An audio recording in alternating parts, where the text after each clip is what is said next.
Leanne is the founder and MD of Matriarch Marketing, an experiential marketing company that works with some of South Africa's biggest blue-chip companies, bringing brands and people together through memorable experiences.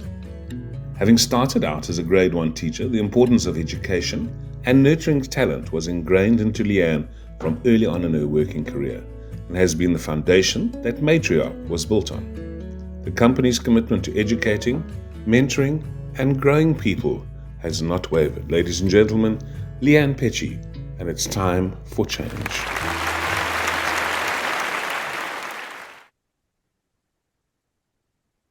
The sweat runs down her back.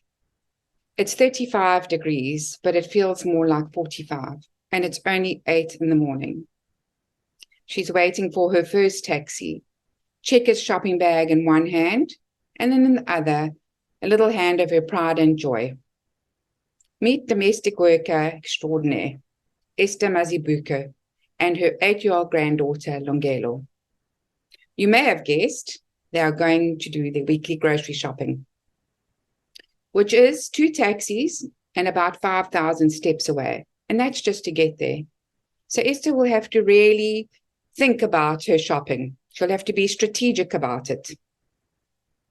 She had her eye on a 10 kg maize meal, but for obvious reasons, she'll have to settle for the more expensive pack.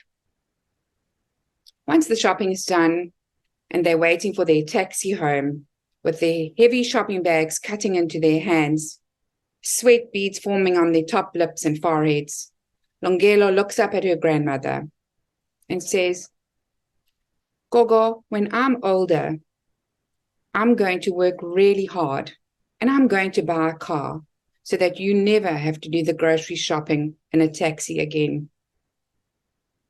Esther smiles. She looks down at her granddaughter with a little bit of hope in her heart for change.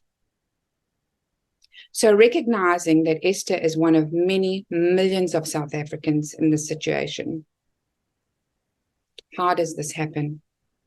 Well, Esther's situation is a legacy issue. But Longelo, on the other hand, was born free, and all the other millions of born frees should have had the very best chance to change the trajectory of their lives, their families' lives, their communities' lives.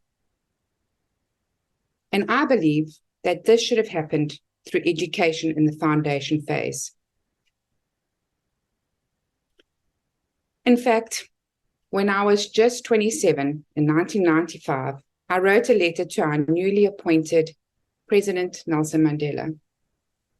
And I asked him to please put all of his budget and all of his efforts into educating our born frees, because they were going to be our country's future. His office did reply. They noted my letter, not my mail, my letter. And here we are, 28 years later, and it's still a very unequal, sad situation. So it really, really is time for change.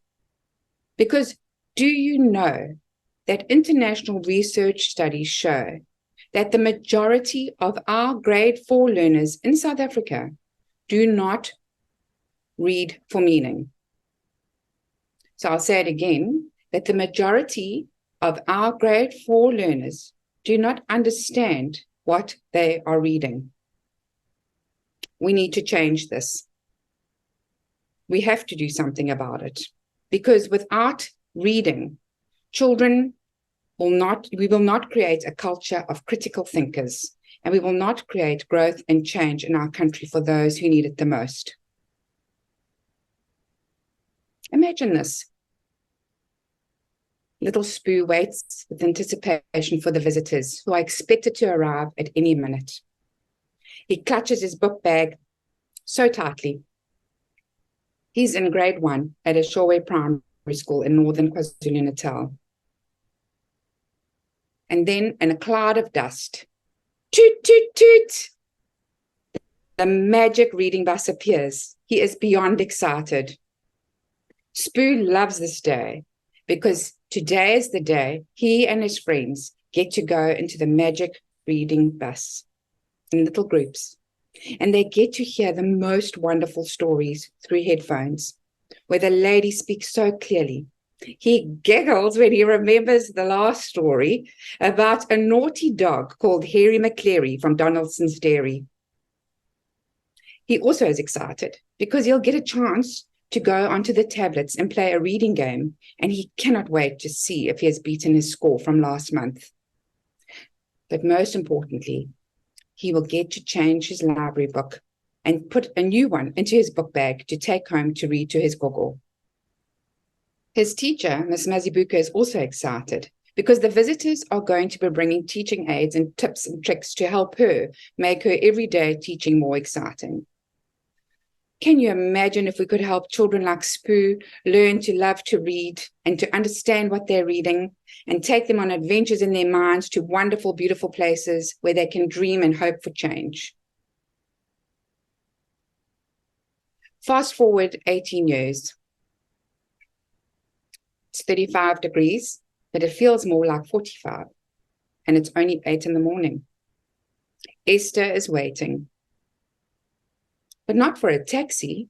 No, she's waiting for her pride and joy, Longelo, who is now 25 years old, a grade 1 teacher in the local community school and making a difference every single day and loving it. Then she hears Longelo coming up the road. She would recognize that sound anywhere. It's the soft roar of Longelo's car. You guessed it. It's Saturday and they are going shopping. How did Longelo get it right? How did she change the trajectory of her life and that of her family's life?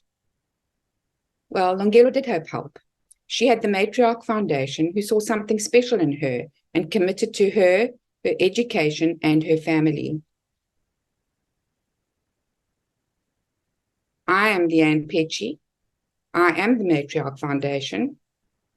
And yes, one person can make a difference, even if it is only one family and, more importantly, one child at a time. Thank you.